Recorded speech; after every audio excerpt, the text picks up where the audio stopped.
You can either live in Hurricane Alley or you could live in a Tornado Alley. You know, you're really a roll of the dice with nature. We're going to stay in Florida. We love it here. It's quiet. I love it here. It's not all tornadoes, and we don't want to be known for that. We've enjoyed a great run with no catastrophic damage on the coast. You know, we drew the short straw this time. We're going to pay the price. If you live in an area where it rains, your house can flood. It's the most devastating, other than losing my parents, the most devastating thing I've ever been through. Well, I don't like to say that builders cut corners, but builders lobby for low standards and lobby for things that will reduce cost. I'm worried for the world. If we look at climate action, we're not doing enough. Never thought in a million years that I'd be sitting here having this conversation with you.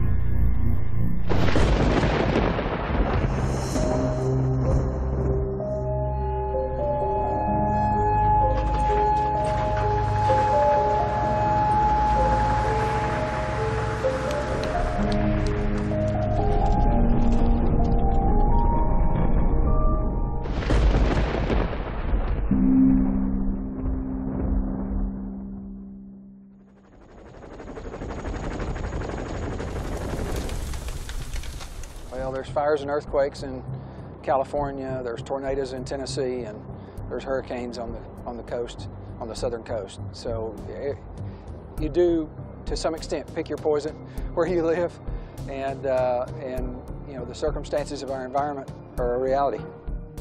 So knowing what we know can happen, what are we doing about it?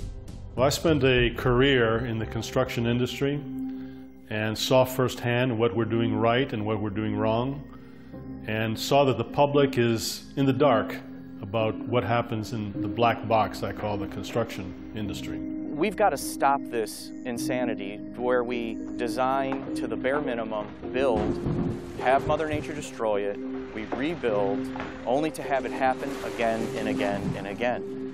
We really don't know to what standards our homes and communities are being built. Good. Builders are either giving us what we ask for, or when building a spec house, they're giving us what they think we'll buy.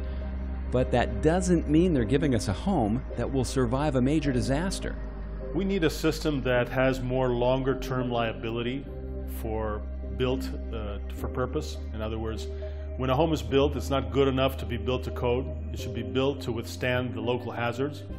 And most of those local hazards are really known to us. So I think the legal system needs to adapt to a higher standard of responsibility, I call it, liability perhaps, but definitely accountability to hold the building community, to hold permitting officials, to hold the engineers and architects to a performance standard. The only one with true skin in the game is the owner of the house. For most people, that's our biggest investment.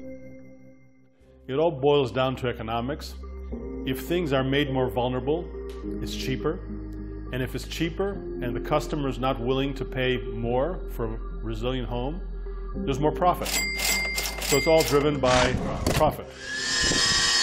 The damage major weather disasters cause is hard to imagine if you aren't there. In the case of Panama City and Mexico Beach, Florida, a city and a quiet little beach town were turned into a disaster zone in a matter of hours when Hurricane Michael hit. This community has completely been altered and will be altered for a long time. It's changed. It's forever changed. It's stunning. We get disoriented driving down the roads, and I've lived here all my life. You know, we don't have the trees for landmarks or buildings. It's sad. They're gone. 80% of our city's destroyed. On October the 11th, in my walk down Highway 98, looking at our city, my thoughts were, how can 3 hours do this?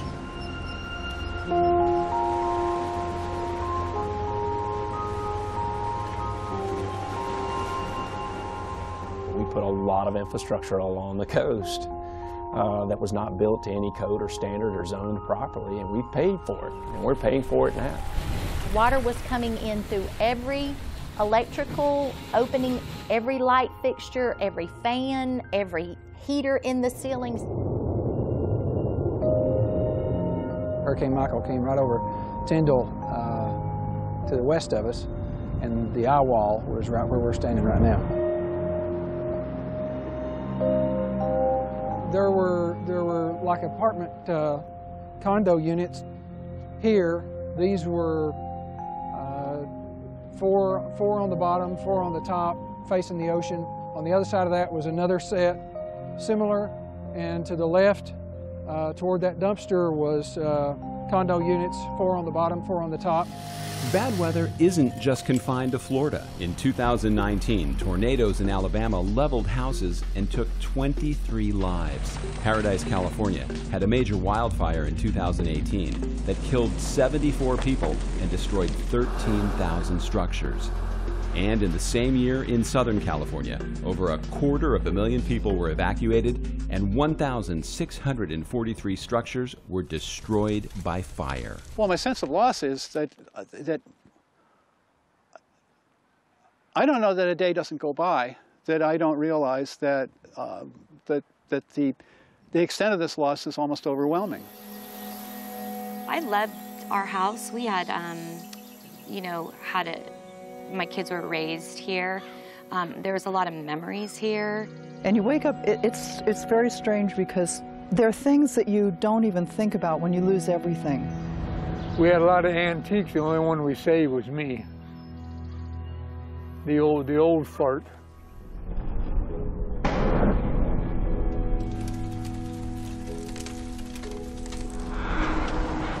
Certain types of natural disasters definitely are happening more often now and getting worse in some cases. No matter what your position is on global warming and why it's happening, the facts are clear that major weather disasters are getting worse and happening more frequently. If you wait for someone to solve this massive issue, you are putting your life and your property at risk. So the kinds of disasters that are happening more often and perhaps intensifying are related to the oceans warming, the atmosphere warming, basically the changing climate system. We always hope that disasters are a wake-up call, but we're getting pretty used to them in a way, because every year we have disasters and they multiplying. The other really interesting aspect to this, which is much more cutting-edge research, I'd say, is how hurricane tracks are changing. So if you think about Harvey, for example, Harvey came into the Gulf of Mexico, it got to Houston, and it stayed in place. It just got stuck in one spot. Florence did a very similar thing, came across the Atlantic, got to the Carolinas, parked in place. And in both of those cases, those storms, because they were so stagnant, dumped this much rain in those places. So there is some new research that suggests that those kinds of tracks are more likely to happen now and even more likely in the future. We're also seeing very clearly a tendency for storms to intensify much more rapidly. If we don't start to change our behavior, if we don't cut down on our CO2 emissions, if we don't move to renewable energy fast, if we don't take care of our natural resources better, if we don't really take care of nature to help us protect for that uncertain future, if we don't work together better, more inclusive, more comprehensive, then we're lost. I think, yes, that climate change is affecting things, and that's significant. But again, part of human behavior we know is that we like to assign blame to risks caused by others. But in this sort of area, we also have to focus on what are the risks that are being generated by human decisions more at the state, local, community level and individual level, and where we choose to live. It isn't that we found new hazards, it's just we're expanding where they occur and the severity, intensity of where they meet communities. I think that's an important question that we have to ask ourselves. In other words, where is the vulnerability so high that we should not be developing? Because when we develop in risky areas, it's not just that person there that is taking on that responsibility. It's the community that takes on the responsibility. So it's a liability for many more people for society. We have to recognize that, you know, the United States sits on a portion of the globe that has the most dynamic weather patterns of anywhere else in the world. And, you know, there's a risk living in this great country, and we have to figure out how to adapt and become resilient based on what Mother Nature throws at us. I'm a scientist, and this discussion on climate change has become almost religious. From my point of view, when you look at the data, we have a direct impact on climate. You can argue about how much that impact is, but yes, our climate is getting more erratic. Climate change basically says as you increase CO2, you change your heating and cooling of the world, and we're seeing changes. Do I think that climate change is occurring? Absolutely. Scientifically, it is absolutely happening. It is not a religion. It is the first Category 4 to hit the Panhandle since 1851, the most powerful storm to hit the U.S. in the month of October ever. As Hurricane Michael headed towards land in October of 2018, many of the residents in the Florida Panhandle thought the storm might miss them, or if it hit, at worst be a Category 2. But on October 10th, Michael came on shore as a Category 5 hurricane. Nearby Panama City Beach, a house ripped apart by the hurricane force winds, windows shattered, buildings collapsed. Immediately, everything has changed. Just after the storm, power lines, trees, you couldn't leave, you couldn't go anywhere. You had no idea, there was no communication. For weeks. Remember, so many of our homes were generational homes. We were old-style Florida. We had slab-on-grade block houses, been passed down from, you know, through grandparents to kids to grandkids. We had never had Opal, and 95 was probably the worst storm at this little town, and that wasn't a direct hit. We were definitely vulnerable for what Michael brought to us. Metal buildings did not fare well. High gabled ceilings or gabled walls did not do well. Churches did not do well. And they were higher up in the wind column. Winds were devastating. And so those older buildings, metal buildings, glass storefronts did not hold up well to the storm. We've never had a storm of this magnitude. Nobody's ever had a storm of this magnitude. As a lifelong Floridian, Kimberly Smith and her family did what many do when a hurricane is coming. You dig in and you ride it out. They thought they were riding out at most a Category 2 hurricane. They never imagined a Category 5. The shingles blew off the roof. The shingles blew off the roof within about the first hour of the storm.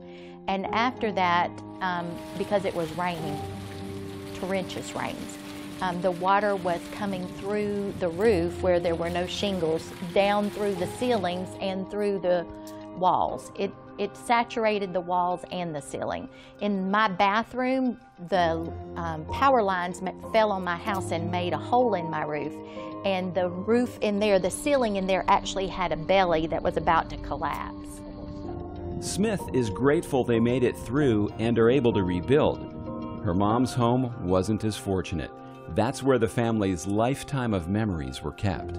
My 74-year-old mom, the house that I grew up in, when we got there 3 days after the storm, we were walking on the front walls of her house. All of the things that she has saved our whole lives, our childhood ornaments and pictures and report cards, all of those things are gone. So when you take your 74-year-old mother to her house, and that's hard. That was probably the hardest. Believe it or not, just getting the debris out has been, I mean, that's over a $50 million expense to us. We have a $3.5 million budget. $3.5 million annual budget. We're in excess of $50 million in debris. We lost our Civic Center, which was behind us. We lost our water tank. We lost our police department. We lost our fire department building. We still don't have a gas station. We still don't have a food store. We still don't have a bank. We've gotten so little help that we're going to have to fire 600 of our teachers and workers in schools.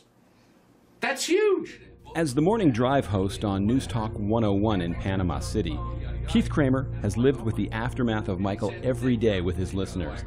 What they've learned is that the wheels of rebuilding turn pretty slow after a disaster. They're concerned both politically, locally, about how slow things are moving, and then that trickles to state, and then it trickles up to Congress. It's really amazing how slow the process is and how mucked up the process is.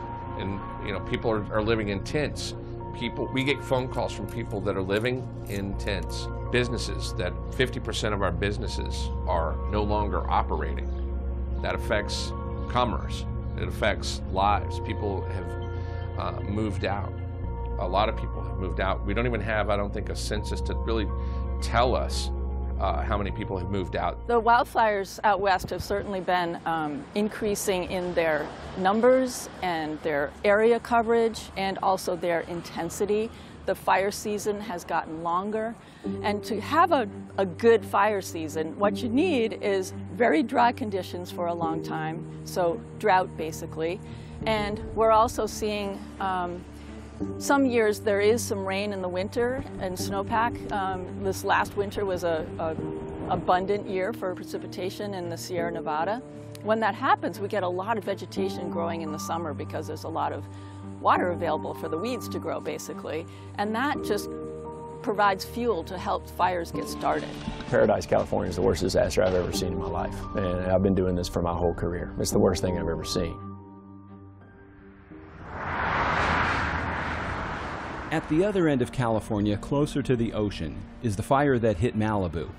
Different issues than what those in Paradise faced, but yet another example of how things can go wrong when disaster strikes.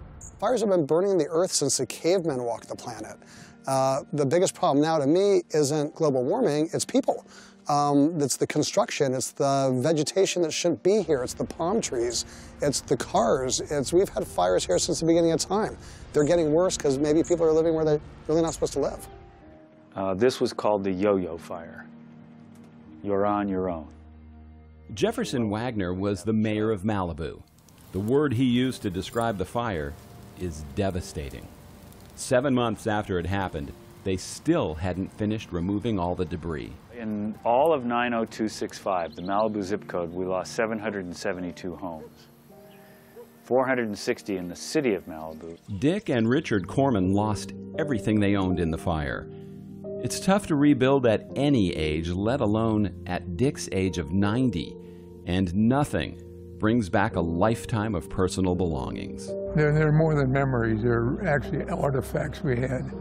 But they're gone. They're gone forever. Fortunately, in our office, we had 4 filing cabinets set to go. Because we always have, in case there's an earthquake or fire, these things go in the car. Fortunately, we put those in. We missed a few things, like my teddy bear, which I had since I was a little bitty baby, and a few things like that. But anyway, we saved all the records, our insurance records and papers, and that was it. We had a great big box of coins, and we should have taken those with us because they melted down to nothing. The car? Oh, it was a 51 MG TD. And also we had a Mercedes. I think it was, say, a 2006 Mercedes. It wasn't working too good. Something was wrong, so we took the insurance off of that, unfortunately. Everything melted down to nothing. Mr. Corman's 86-year-old wife is wheelchair-bound and has dementia. So being displaced from home is even more challenging. How do you start over at 90? Perhaps by having a great attitude about life. I'm 90 and a half years old, so who knows? Just hang in there, that's what I tell them. They say, how you doing? I say, I'm hanging in there, hanging in there. Come on, sweetie. No Woolsey? No, Woolsey stays up on deck. Carolyn Carradine and her husband Chris were forced to evacuate their home, and they weren't close to ready. While the threat of fire is always a way of life here, this fire was different. I'm third-generation native Californian. The Santa Ana winds we get every year. We've never had the power company turn off the power before. I mean, one day you have everything, and I'm an only child. My great-grandmother was a famous opera singer. My husband's father was a famous actor. We had all of the memorabilia. For the residents of Malibu that suffered so much loss, they were left with the feeling that something could have been done to help save their homes. We watched our house burn on TV with the only person there was a news person saying, they decided to let this one go. Our 22 years of living here, our entire life went up in flames while they said, we decided to let this one go. Not one fireman, no fire trucks, no airplanes. How about, we've got an ocean.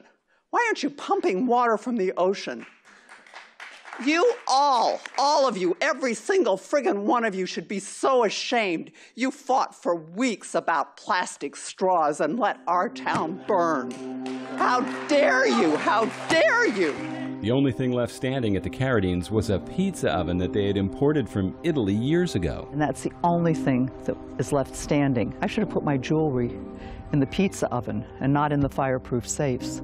4 fireproof safes, completely burned and everything in them. I don't know, how do you start at 72 all over again? I miss all the little simple things that validated the amount of time that the two of us spent together and the amount of time we spent raising our children and the amount of time that we spent growing up and, you know, being a part of the planet. It's all gone.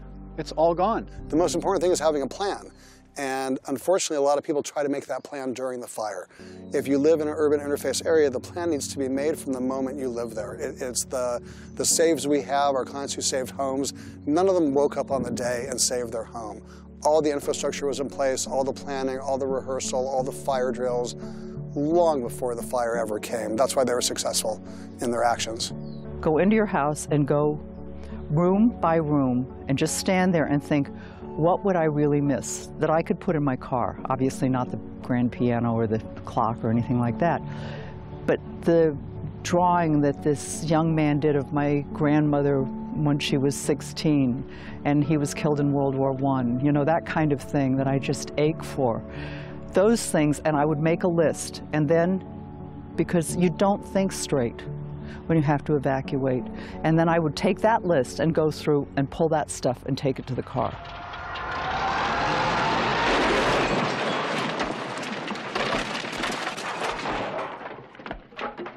So why do we keep taking these chances and risking everything we have? Maybe we think it can't happen to us, and if it did, it would never happen again. We'll take the house.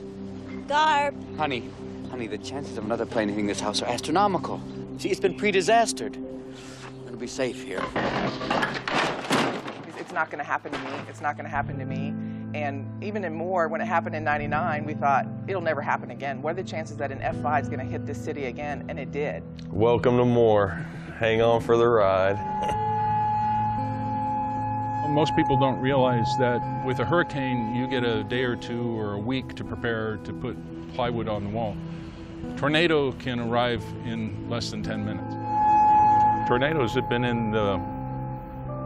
a factor in our civilization since the beginning of time. Tornadoes are part of nature. They're such extreme events and there's such a low probability per individual house that they were excluded from the building codes.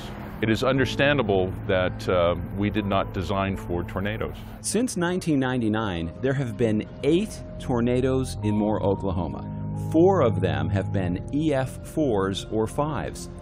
In addition to taking lives and causing damage, it's something survivors never forget. We had all just got out of school and we were sitting at the house just hanging out and tornado sirens started going off, and so we turned on the news channel and Gary England said, I'll tell you folks, from Blanchard to southwest Oklahoma City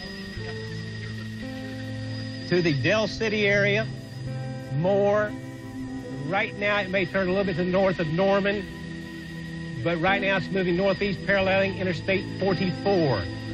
This is a storm that you need to be below ground level. We all went and got in my bedroom closet and stayed in there while the tornado came by, tore off a little bit of the roof and blew out all the windows in the house. And we stayed in there until it was done, came out, and right around the corner from my mom's house, it was leveled everywhere. It's the loudest and then the most silent thing at the same time. I heard it as it was going through a neighborhood, and just the cracking of the wood and the insulation filling the sky, and just the roar of this monster just tearing through a neighborhood. And then you look and you see the destruction, and there really are no words. It looks like a bomb went off in a neighborhood because it's just a huge pile of rubble. If you're at the center point of an EF5 or 4 tornado, if a Cat 4 or 5 hurricane is coming your way, you know, you're not going to wrestle that down. But we can limit the effect and shrink down the footprint of these disasters. Those high wind events, there are 110 and 90 and 70 and 50 mile an hour bands that are there. We need not lose roofs in those occasions. We can see the impact of those disasters shrink. We've got to prevent the avoidable part of those losses. That we can do.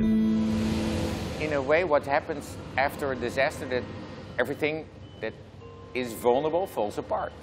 So all of a sudden you see your vulnerability exposed massively. It's a disaster is like showing everything of your, and in that sense, if you would make an X-ray of a human being, you would also see the vulnerabilities, or an MRI scan or whatever. So the X-ray exposes that. So that is also then the responsibility. If you are exposed in your vulnerability, you can act upon that understanding. If you then know what the interdependencies between those vulnerabilities are, then you can start to connect the dots. Come up with plans for the future, not in response to the past, and really prepare better. So I think we always frame this in building back better, but building back better is not enough. And the disaster is a momentum you have to use. It's a responsibility. It's not fun. People really die with disasters. We have real casualties, real losses. So it's not that never waste a good crisis all of a sudden becomes a party, but it is a responsibility of all actors in place to use that momentum as a way to really leapfrog towards the future. In the case of Moore, city leaders knew they had to do something to cut down on the massive amounts of damage. So after the 2013 EF5 tornado that killed 24 people and destroyed 300 homes, it was time to change things. In March of 2014, the city of Moore adopted a building code that was the first one in the United States to deal with tornadoes, high wind events on residential structures. By the end of 2014, all the new homes going in were required to be built to the new standard. And it doesn't add that much cost. We haven't seen a slowdown in home building or anything in the city of Moore. And I think our citizens feel safer knowing that those standards are in place. We know we can build to handle up to an EF3 at a cost of between $1.50 to $2 per square foot, which is actually roughly the cost of the granite countertop in a kitchen. So for the cost of the granite countertop, you can actually have a better home that is better built, that's going to last longer, it's going to handle higher winds. So whose job is it to make our homes safer? The builder or the buyer? The home buyer. If they want it to a higher standard, they need to tell their home builder what they want. The fact they changed the building code in Moore is a big deal, because as Haworth told us, many homeowners would still choose the granite countertops if they weren't forced to build to the new code. If we just had this code and said, okay, if you want your home built to that code, I'll figure the cost and tell you what the difference will be, people probably wouldn't do it. But where it's mandated, all the homes are being built to that code, and so I think that's a good thing. Tampa, Florida is a city that hasn't had a strong hurricane since 1921, but there have been several storms to hit the area that left their share of damage. What's frightening is a study of the area that was done called the Hurricane Phoenix scenario, to see what would happen if a storm like Hurricane Michael hit this area, and the impact would be staggering. Hurricane Phoenix was the type of scenario where you're looking at a 15 to 20, maybe even a 25-foot storm surge coming on shore from the bay, and it was devastating, especially to the downtown area, taking out numerous roadways, of course structures, houses, homes, businesses. The mock hurricane scenario was done in 2010. The population has exploded in this area since then.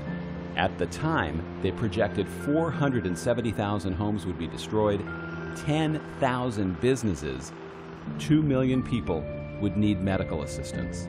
It's really hard to wrap your head around those types of numbers because it's not something that you're exposed to on a regular basis, so it really is really hard to grasp and imagine what that really looks like. People have to believe that we are really on almost on rented time. You haven't been exposed to a risk. Your perception is, does that risk really exist? Living in the Tampa Bay region is truly living in paradise, but living in paradise comes with great responsibility. And it really does come with responsibility. And what does that mean? That means learn how to become resilient where you live, ideally in the structure you live in. Building officials are sold that, inexpensive homes, meaning low standards, will be more affordable.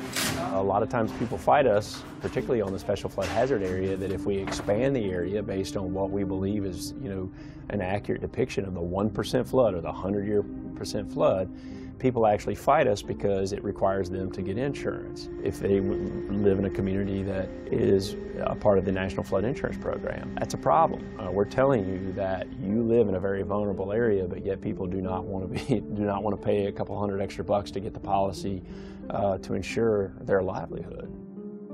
We see it year after year in this country, people who lose everything in a disaster. The strategy of denial or hope just isn't working. You're rolling the dice if you choose to live there, do nothing about the risk. One of the cliches in emergency management is hope is not a strategy.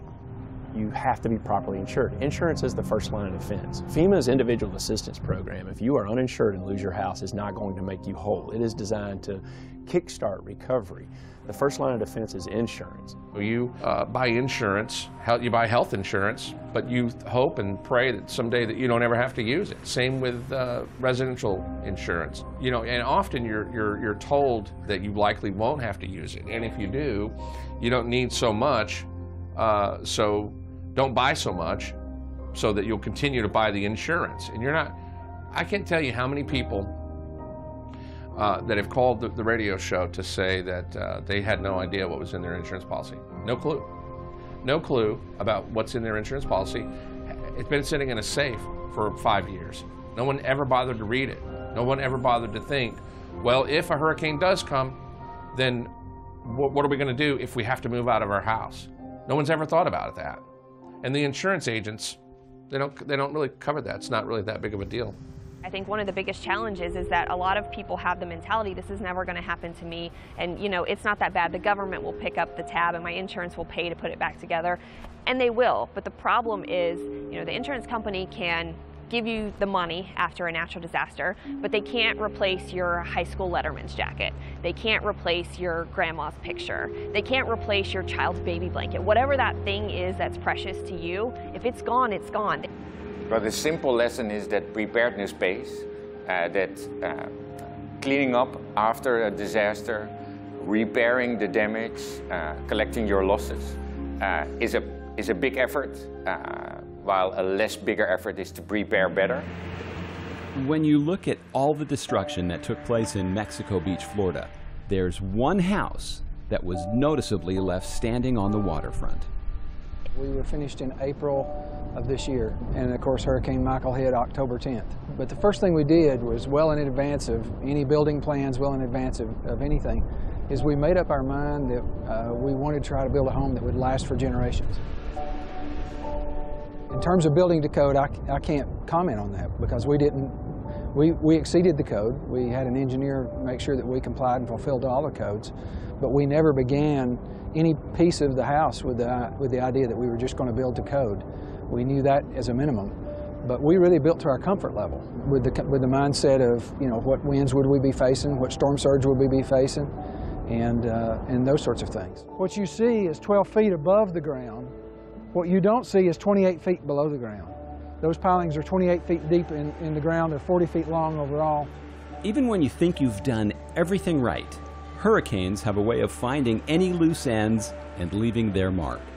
Well, when we're talking about a strong house, you have to talk about from the ground to the top. And right now we're on the top floor and we're looking at the bottom of my roof.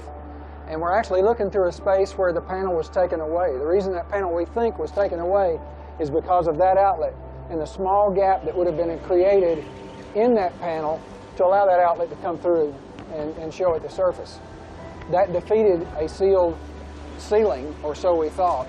And when we rebuild this, you can be assured there will not be a hole for an outlet or anything else for that matter in this ceiling. That's what compromised that small segment. Our house worked. Just like any scientist would be wise to make use of all the data, I've now got a house that's been tested by a hurricane.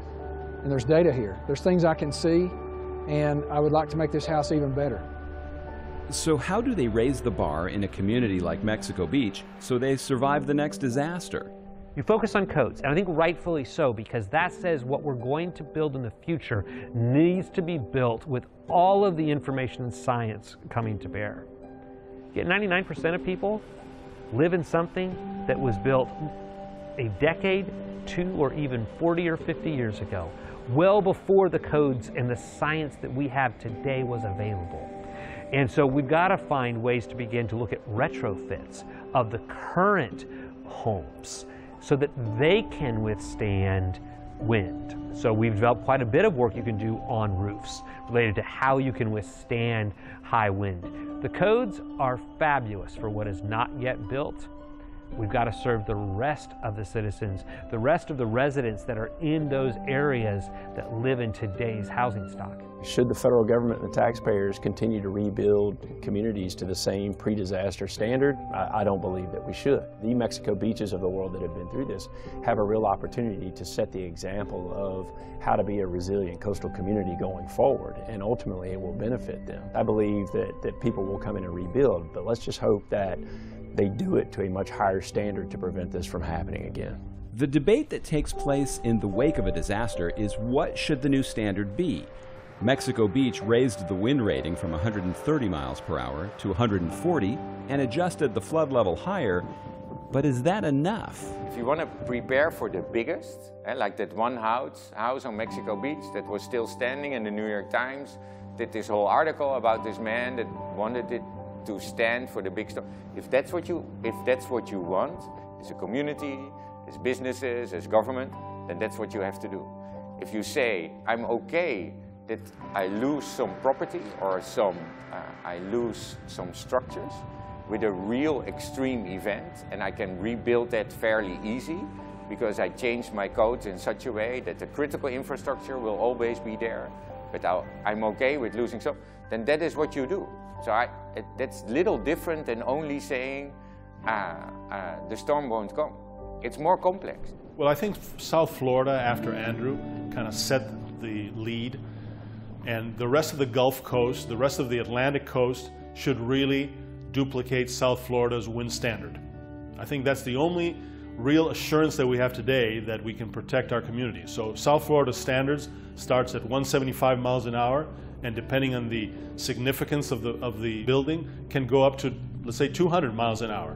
And we've shown that it can be done, and we've shown in recent events that the losses are much less by following that code. So there's no reason why the rest of the Gulf and Atlantic coast should not adopt South Florida's building code. At the Insurance Institute for Business and Home Safety, they put houses through rigorous testing to see what it takes to survive disasters.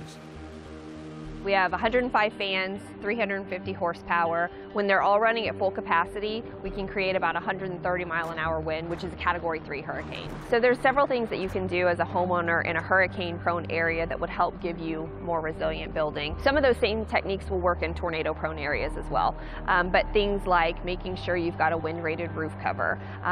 If you are purchasing a new house or building a new house, getting what we call a continuous load path in the house. That's basically going to connect the walls to the roof and the foundation to keep everything tied together. Choosing impact rated windows and impact-rated doors, or having a shuttering system when a hurricane threatens is really important to keep the wind and water out. If you're building a new house from scratch or replacing a roof, adding in a sealed roof deck is a good idea so that if the roof cover is compromised, you've got a second line of protection to keep the water out. So what I would tell people is that you should look very closely at what the actual risk is where you've decided to live, because there's a lot of things that one can do to address some critical elements of the risk. In hindsight, we probably should have thought about it more when we were house shopping. We were looking at kitchens and bathrooms and bedroom sizes. Just never thought about looking at the attic when you go to a house. Here we go. Get some milk? The problem with people buying houses is we're drawn to the icing and decorations on the cake without understanding the true ingredients. I feel like people look at their attic to whether they can finish the room or not, or put their Christmas tree up there or not. Is it going to keep water out? Is it going to keep my family safe? So I think what people should learn is, what are my problems? Get that evaluation of their building. Find out if products like your close-health foam, which can do 4 or 5 things with just one process, are going to pay off. And then finally, again, labor.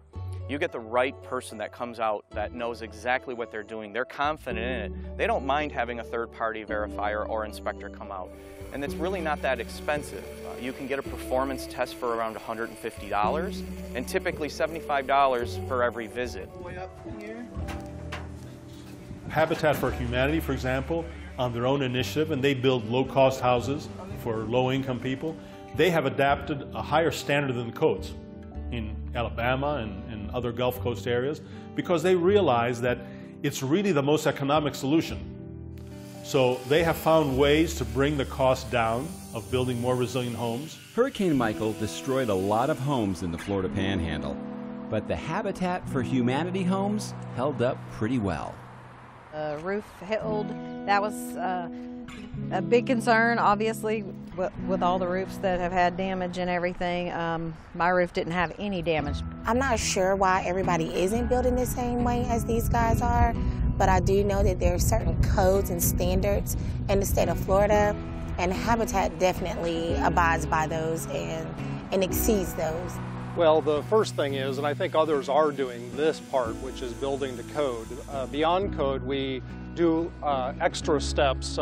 Some of the things like anchoring to the floor, we do at about twice the closeness of what is code. We put things together with extra fasteners. I think people have a misconception that it has to cost, only rich people can afford better resilient buildings, and that's just not true. I have a peace of mind. I have people telling me that if there ever was another hurricane and they couldn't get out, they know where they're coming. So I think it all boils down to money. I think that unfortunately we try to do things as cost effective and cheap as we can, and it hurts us. What makes it even more tragic to see people lose everything in a disaster is when we have existing technology that could have prevented it. In the case of earthquakes, the current building code will save lives, but not necessarily your property.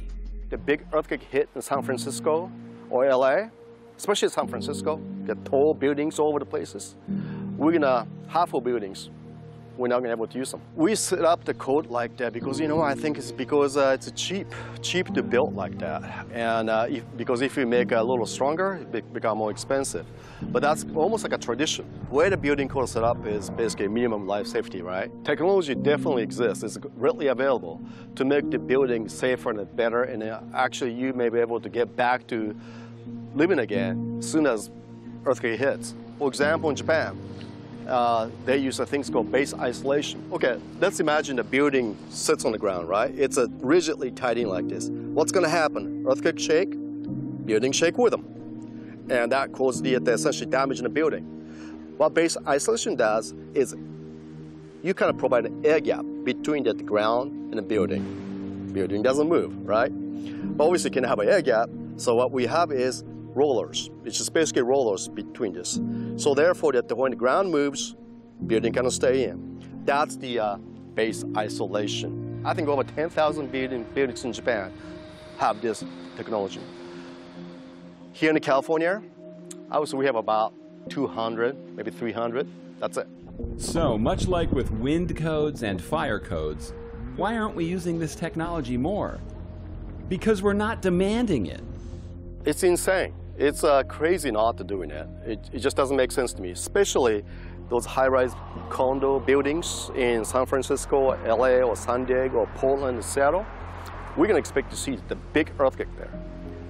Maybe today, maybe 5 years from now, 20 years from now, chances like 80% and higher. So which means almost, it is actually guaranteed it's going to happen. Much like with earthquakes, the technology is out there that can help avoid fire damage.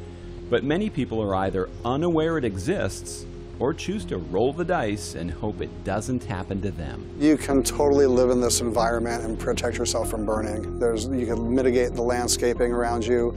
You could get rid of the ornamental vegetation that's really dangerous. You could harden a home through construction methods. If you're building from the ground up, you could build a fireproof house. And then there's suppression systems and ways to mitigate the actual fires when they occur. We literally have something for every budget. I've had someone save their house, a little cottage in the Tea Fire in Montecito for a $400 investment. Tiny little cottage, needed a few gallons of a gel, was able to apply from a garden hose. We've had people spend upwards of $200,000 on systems. It's really all the scale of it. The main difference that we see between buildings that do well in fires versus those that don't is the use of a defensible space and choosing non-combustible materials. If you own an older home but didn't make a plan how to save it from a disaster, putting it back together may be unaffordable. A lot of people living here in Malibu, they moved out here years ago. They bought their houses for less money than the new foundation is going to cost. And these fires are devastating. They can't even afford the foundation. One of the worst types of damage homeowners suffer is from water. It's a resource so crucial to our survival, but a key ingredient in taking or destroying lives. We're seeing the years of construction in certain areas that were floodplains. The more construction, the less area that the water can be stored in, right? Houston's a great point, great area to look at. You know, they had 3 significant events in 3 years that really caused major destruction. Some of those folks that were flooded, 80% of those homes, weren't even in a special flood hazard area, an A or a V zone, which is what we know as our high risk area. They were in low to moderate risk areas, shaded X zones, and over a 3-year period, these folks were flooded 3 times. So they're becoming more and more frequent, and that's why it's so critical and important that property owners become educated. So floodwater can cause some significant damage to a home. An inch of water can cause close to $20,000 in overall damage to a home. Floodwater entered into your first living floor, it could cause you to have to gut 4 feet of sheetrock and all your floors, replace all the wiring. There's only 3 ways to deal with flood. You can move out of the way, you can build higher and stronger, or at a neighborhood or community scale, you can change where the water is going to go through some kind of drainage project or some kind of flood defense. At an individual level, the choices are simply, where is that house situated, and is it high enough? The foundation is the core element to support an elevated home in the floodplain. And if that foundation fails during a flood, the whole house can be compromised. So, what now? Now we rebuild.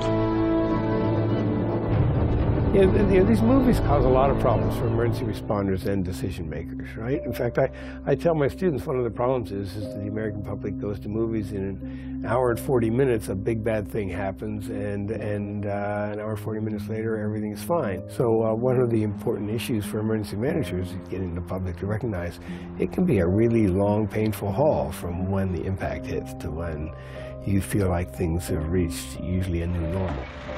If we're going to build back, we should be only building back in ways that are much more resistant to the impact consequences that occurred the first time, or we build back in a different location.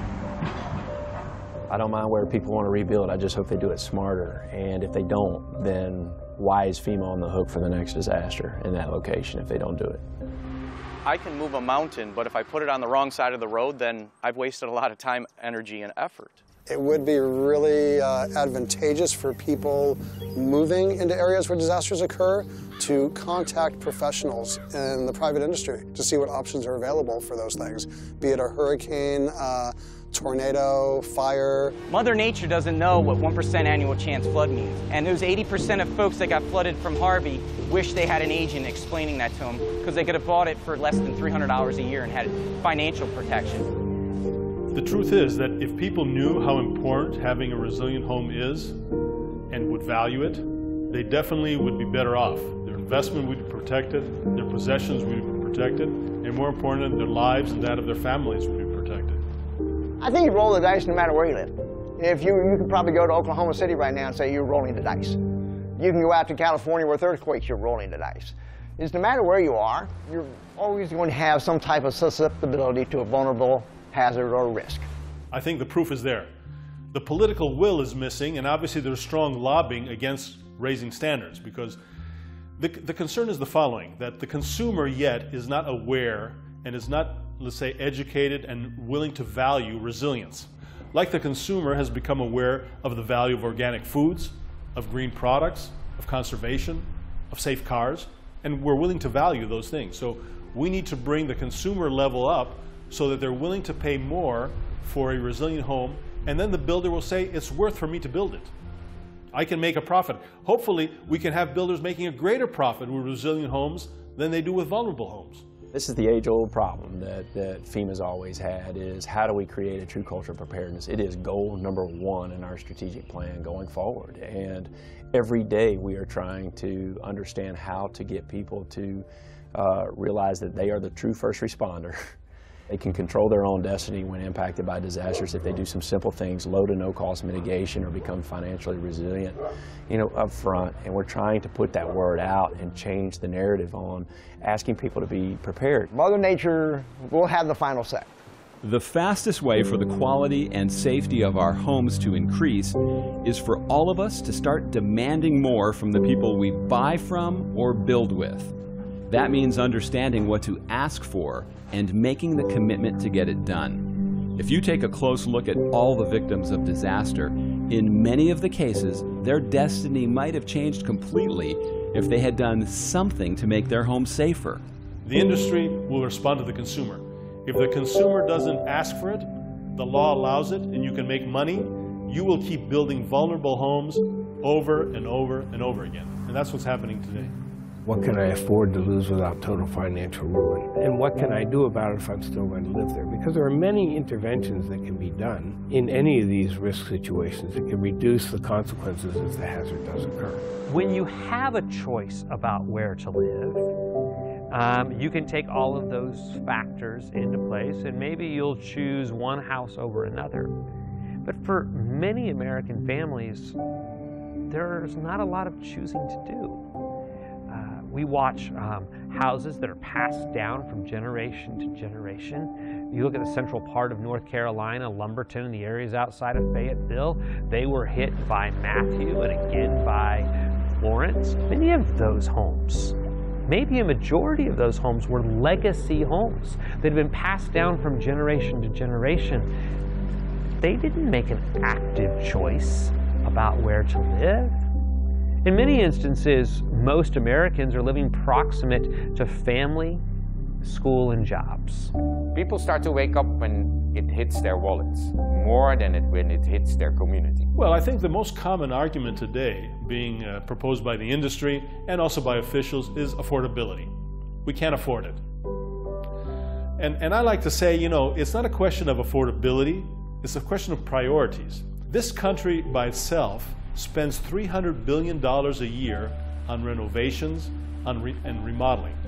How much of that is actually spent on making our homes and properties more resilient? I'd say probably less than 5%, probably less than 2 or 1%. If we just prioritize better and made resilience a higher importance in our choices, I think we'd do a lot more. We can't do this alone. That's why resilience can only be delivered by government, industry, as well as the building community, all working together with a common goal. And that common goal is to really make buildings better, make them stronger, make them last longer. We've got to make sure that elected officials understand you got to put these building codes in place, and then FEMA is having to change the audience. We've got to get to the financial advisors, the realtors in communities, and the insurance agencies of saying, please talk people into insurance, not out of insurance. You know, we don't have as many lights, and so at night, if the sky's clear, I can see all the stars. And whatever led people to Mexico Beach to begin with, it's all still here. We've got beautiful white sand. We've got sunsets over water. It's a beautiful place. Dolphins in the ocean and a beautiful beach. The pier will get rebuilt. And the things that brought people to Mexico Beach in the 1940s and 50s are the things that will bring them back today. And a lot more people know about it now. I'm definitely hopeful because humans are a crazy species, and in the end of the day you don't like to get killed, not by a storm or a gun or whatever. So you try to protect, and your first level of defense is to make yourself more secure. I look forward to a moment where some of these more online real estate tools begin to package that all together, so that when the pictures come up of the pretty dining room in the apartment, the countertops in the restroom, and the balcony, or the school, you're seeing that kind of information at the exact same time. That's where we need to be at as it goes forward. What price are you willing to pay to keep things just the way they are? Are you willing to continue to risk your home? Are you willing to continue to risk all your possessions and family heirlooms? Are you willing to continue to risk your life and the life of your family? Or do you want to do what's necessary to be the last house standing? Really, when it's over, you are the one that's going to be responsible to cover your ass. As cold as that sounds, that is the truth. That's the truth.